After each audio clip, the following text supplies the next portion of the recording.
What's up, everybody? Probably should have done this at the beginning of the month like I usually do. I went through my videos and stuff. I didn't look like I actually got out my top 25 preseason. I do have it listed. I have a couple pictures we'll put up on the screen. We'll talk about it. Hit that thumbs up, hit that subscribe button. It's Christian Ballard, sports journalist here at Ballard Sports Media, having some good yogurt. I'm on a diet now, by the way, for breakfast. But hope everyone's doing great. Um, Absolutely love all you guys. Thanks for all the love and support on here that we get, and even throughout the off season, man, it's fun. I know we don't always go live, probably as much as we should here. Um, we'll be live tonight for a high school football game here on August 14th.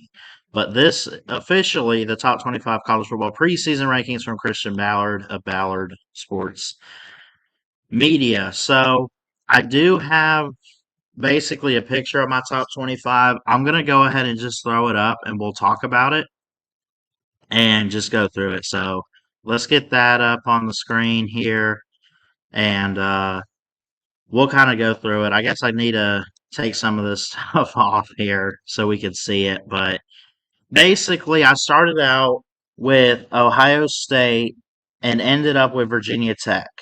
I'm not going to define and defend every ranking, but I I was kind of hesitant to put a team like Virginia Tech in my top 25, but when I look closer and closer to the season at a team like Virginia Tech with a coach like James Franklin, who has been a winner really everywhere he's been, even at Vanderbilt, he had hit 6, 7 win seasons here or there before he went off to Penn State. I'm trying to think where else he's been, but we know all about what he's done at Penn State. We know about that, and he brings that over. Ethan Grunkenmeyer transfers over with him. A couple different key pieces in the portal to Virginia Tech, replacing Brett Pry, who started out okay, not necessarily the best that they've had.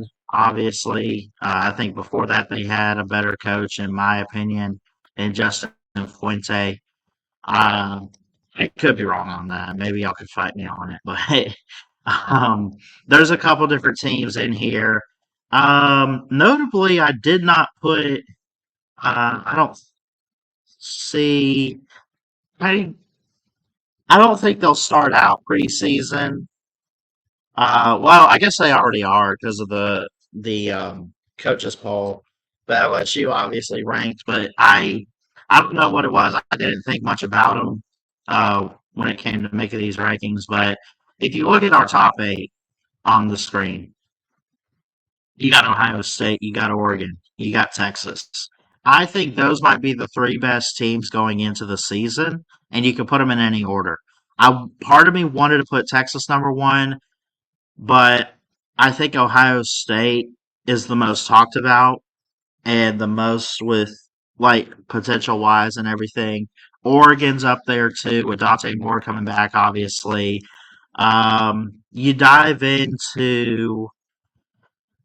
You dive into the Big Ten a little bit. Let's kind of talk about Oregon because this is a team that got a lot of transfers, but had some guys transfer out. Terrence Green went to Alabama. Tion Gray went to Notre Dame, but they brought in like some defensive tackles to replace those guys. You brought in uh, DeAndre Robinson. You brought in a tight end from Penn State, Andrew Olish. Coy Perch is a safety. Dylan Rayola obviously coming in. He's probably going to be quarterback number one. Well, actually, Ugh, I don't know. 'Cause let me think about this real quick. So Oregon, I think we have Oregon as this team that has a lot of potential with Dan Lanning at head coach. Dante Moore, I think, is going to be your starter for this season, and he'll probably be picked pretty high in the draft. Dylan Rayola, is probably the best quarterback that's not starting. Now, could something happen and maybe we see a two quarterback system? Maybe like what we saw with Alabama in 2018. Remember Tua and Jalen? We could see that. I don't know what Dan Lanning's approach is for the quarterbacks this year, but I know that he's got them in a good spot. That's going to be a good team to watch. I also got a team that came over with Oregon. I got Washington at 19. I got Arizona in there. That's kind of hit or miss. They're either going below 500 or above 500. I like them this year. I do like Matt Campbell and Penn State. I got them at 17. Basically, I'm not breaking this down every single team, like I said, but I do want some feedback on these rankings in the comments. Teams that I was hesitant to put in here. I was hesitant about Virginia Tech. I was kind of hesitant about Utah. I was kind of hesitant about UNLV. I wanted to get a group of five team in, group of six, whatever, right? I feel like Dan Lanning or not Dan Lanning, I'm sorry, Dan Mullen um, could be one heck of a coach this year. He was pretty good for him last year. It has last year's records for them too. They went 10-4. They might do better. They might do a slightly worse, but I don't think there's significant drop off for Nevada of Las Vegas. But yeah, ultimately, these are my rankings. Now, here's the thing: you're looking at the rankings. You see Indiana at number 9, right? I also have Alabama at number 8. Here's the thing, right? I think there's going to be a handful of teams possibly better than Indiana. I think they get off to a great start. They will push for the Big Ten again. I don't expect them to repeat nor come that close. Could they do it with Kurt Signetti again at some point? Yes, absolutely. But even if you're a tough coach, we've seen this with Kirby, we've seen this with Nick Saban, we've seen it with Ryan Day, we've seen it when Jim Harbaugh was at Michigan. We have seen coaches that have a spectacular season. Now, Jim Harbaugh left after his title, but, you know, Ryan Day, for example, won it 2 years ago and then dropped off a little bit. Didn't even make it back to the title game. But they pushed, right? They had pushed for it.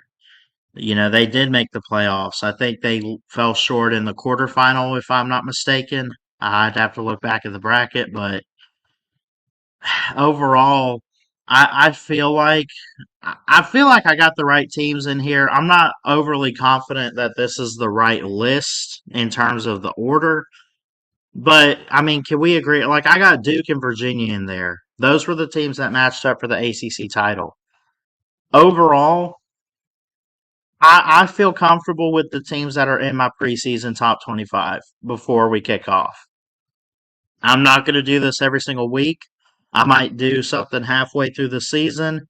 When we get to the CFP rankings, I'll kind of talk about it then, and that's probably more important than some preseason poll. But I like group of five teams out there for the playoffs, like UNLV. I got who else do I got? James Madison at 14. I got Navy. Army could be pretty good too. I didn't put them in there. USF might push.